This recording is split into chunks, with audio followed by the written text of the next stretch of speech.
Hi, this is Zach with Warner Wound. Today I'll be taking a look at the Elliot Brown Canford. Elliot Brown is a new British-based watch brand that is making some very interesting and slightly different watches. This is one of their first releases, the Canford, and it comes in a variety of different colors, finishes, etc. The version here we have is clearly a PVD that comes with a leather strap. And this watch is it's very interesting. It's kind of a take on a pilot's watch. It definitely has some unique features to it. Is a dual crown design with an internal bezel, which is something that, in my opinion, you don't see enough on modern watches. It's just kind of a nice look. And they're just different, of course, from an external bezel. There's some really nice detailing to this watch all around. They paid a lot of attention to just, everything to make a watch that I think is, perhaps better built than you typically see at this price range. The watch is around 350 pounds, or depends on where you see it, which comes out to, let's say, around $500 US. And for that, you're getting an extremely well-built watch with a lot of interesting features, quartz movement, and a dome mineral crystal. So there is a little bit of a question of, whether or not the parts add up to the whole in terms of price. But I think in terms of construction, you'll see that there's really a lot of great things going on. So let's take a closer look now. Taking a look now at the case of the Canford, it's got a very nice kind of rugged design. I think they definitely went for something very masculine and bold, kind of plays off pilots' watches, but still has some unique profile elements to it. So it's it's actually a hair over 44 millimeters in diameter. It's about 54 millimeters lug to lug here, and including the dome mineral crystal, it's about 13.5 millimeters tall. So all around, a large, definitely masculine watch, though I personally believe it kind of wears a little bit smaller than a 44 would, but we'll get to that when we're looking at it on the wrist. The design then, as you see from the top, is very straightforward. You have a kind of classic pilot shape with a long and kind of tapering lugs here. The crowns then obviously are a bit different. So you have an internal bezel crown at 2, and then the timing crown at 4. They did a really, really nice job with these crowns. So the watch has a 200-meter water resistance, but neither of these crowns are screwed down. Instead, they have a triple seal technology, so nothing's getting in or out there. And with the internal bezel here, it has really, really, really wonderful action. I mean, it's very responsive. It feels very kind of tight as you turn it, but not in a way that's overly resistive. I mean, it's just the kind of feeling of quality you want from a non-ratcheting internal bezel, which we felt ones that are a little bit loose or ones that are over tight or whatever. And this is just really spot on, very, very, very well done. Then the crowns themselves have a really nice knurling on them. And then looking at it from the side a bit, you can see they actually have some interesting kind of logo treatment. So this one has the Elliot Brown kind of shield logo on it. That just separates it, tells you the time one. And then this one has a little triangle on it to indicate quickly that it's the internal bezel logo. I mean, obviously, you'll know pretty quickly once you get used to the watch which is which, but I do like that they went and differentiated those.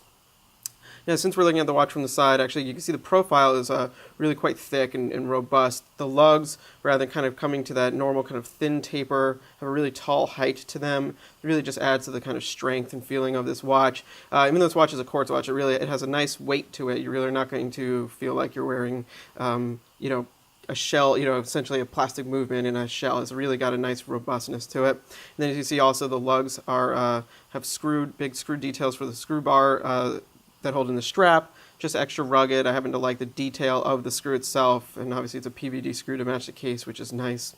The detailing overall, finishing, not much to speak of. It's just got a very even brushing with this really nice dense black. I think the coating is exceptionally well applied. There's no thin spots or anything like that, which of course you'd expect at this price point. Now just quickly looking at the back, which might be a bit tricky to see. I'll open this up. They have this really, really nicely deeply etched. It might even be milled in their logo. Just really nice, attention to detail spent there. Overall, just very, very good build quality. Oh, and one last thing, the dome mineral crystal, I know a lot of people probably at this price point want to see sapphire. Mineral has its benefits too, and it is a very nice crystal with a really functional anti-reflective coating and a really nice dome to it. The dial of the Elliot Brown Canford has a play on the kind of classic pilot or modern pilot aviator style. I really like what they did with it, actually. It's a very kind of, it's a slightly different approach, but it comes across with having a nice character, and there's a lot of just interesting detailing on here, as well as just very, good execution. So as you see, there's a primary index here that consists of thin rectangles that indicate each hour, as well as very large 12369. Really like the font they use for the numerals there. It's very long, wide font. That's it's almost elongated looking. That's just different from what you typically see on these, and I think it gives the watch just a little bit of personality. It's definitely a very aggressive look as well. Then between the individual little rectangles here, you have little white lines indicating the individual minutes. And then between those, you actually have even finer precision of white lines that I guess would indicate perhaps like 1/5 second. Because this is a quartz watch, though, those are pretty irrelevant. And if anything, call out the fact that that this doesn't have a sweep hand all the more. So that's the one thing I would leave out. Though I do think as far as the look of the dial goes, it is actually nice how it kind of gives you a white line around this inner part of the dial that just kind of ends it well. Also at the edge of each hour is a little white loomed pip. The loom on this watch is placed a little bit oddly, so you'd expect all those markers to be loomed, but in fact it's just the white dots and then the hour, minute, and second hand, so there isn't all that much that is glowing at night, nor is it that potent, but the look during the day, I think, is a much more kind of aggressive and legible look. What's really interesting about this dial, and perhaps my favorite detail, is the concentric circle graining that is stamped onto the kind of the main dial there. It adds a really nice play of light that's a little bit different. Typically you see that kind of treatment on a sub-dial, but here it's the entire dial. It's really effective at giving the watch an interesting look. that's just different. And instead of like a sunburst or something like that, it gives it just a cool sheen to it that I really like. I also really like how the black plays off of the tan coloration here. This is something that's becoming very popular right now, the black and tan kind of faux vintage look. It works really, really well here. I don't think they're going for a fake vintage. It's just, playing off that trend, but it's just great looking. Then looking at the internal bezel here, which you can also use a little bit to kind of calibrate for minutes, you have just lines in there for the individual minutes, and then numerals 10, 20, 30, 40, 50.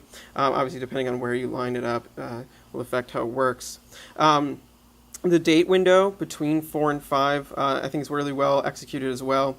So there's the date beneath there is in the same tan color on a matte black dial, and it's oriented to be upright rather than at an angle. Just a little attention to detail like that, I think, makes a date really fit in better with the dial. Overall, very, very aggressive aesthetic. I think it's very, very legible during the day. I do wish it was perhaps a little bit more loomed, but it's just great looking. On the wrist, the Elliot Brown Canford, I think, wears much better than a watch this size, kind of on paper would seem it would. I don't typically go for 44 millimeter watches, but I have to say, in wearing this one, I found it quite comfortable, and I really think it wears a little bit smaller. I think that's probably just because of the proportions, the crown arrangement here, and just, the little things. That said, the strap itself wears kind of large. The strap is one of these kinds that's kind of padded in the lug here, so it kind of fits in, its form fits. There's no flexibility there, and that gives it a kind of just a lot of stiffness and a lot of material here. So when you look at it from the top, you can see how much extra kind of strap that is. So that unto itself is kind of large, but then the watch on my wrist isn't. So there's a little bit of conflict there, but I just happen to really like it. And for something kind of rugged, sporty, I think it's appropriate. I definitely wouldn't want it any larger though, but I do like it. And then the look of the watch is just great. I mean, it's very, very legible during the daytime. I really love the black and tan mix here. It makes it actually also very versatile in terms of clothing because you have both brown and black. It is a very light tan, so, I probably won't be wearing boots this color, but, since it's just in the kind of brown family, it goes with a lot of different things. I think it looks really nice with a gray shirt, for example. It's all around just very handsome. It kind of rides a line almost between stylistically, it's definitely aggressive and sporty, but there's something elegant about it. So, enough that I think, it definitely you could pass this watch off in an office environment, something like that. Not a dress watch, but, casual but refined, perhaps.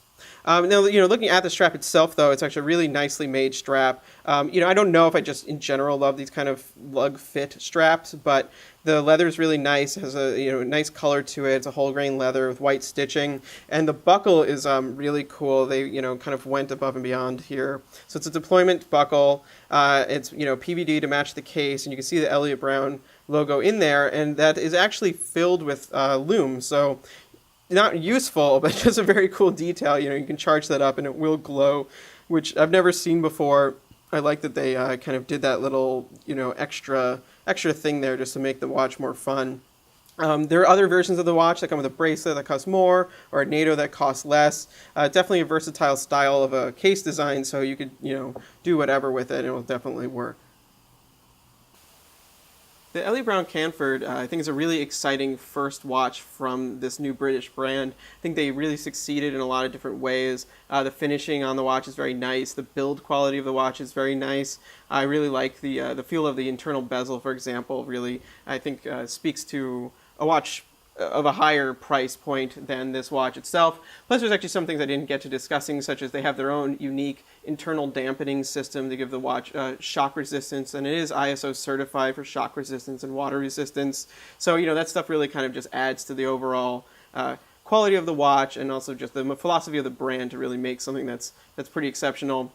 For around $500, though, naturally there's plenty of automatic watches out there at that price. I would love to see an automatic option in this. I do think there is room in everyone's collection for, a good quartz tool beater watch. Whether or not this is it or not just depends on, if you like the looks or everything. Aesthetically, I think it's extremely successful. The mix of black and tan is really cool. And there's other options as well that, use the same overall design but with different colors that looked great too. I do personally really like this for kind of a more aggressive look. The only thing, perhaps, mineral crystal versus sapphire crystal. I think the whole sapphire crystal thing is a little blown out of proportion. A well-executed mineral crystal is still a really, really good crystal. It's not going to fail you, and if you scratch it, a jeweler can buff it out more easily than they could a scratched or cracked sapphire. So, there's just, there's obviously a conversation to be had around that. But yeah, so for around $500, if this watch intrigues you, I think you'll be very, very satisfied by it. Please read the full review at wornaround.com. Follow us on Instagram, Facebook, Tumblr, and Twitter. Thank you.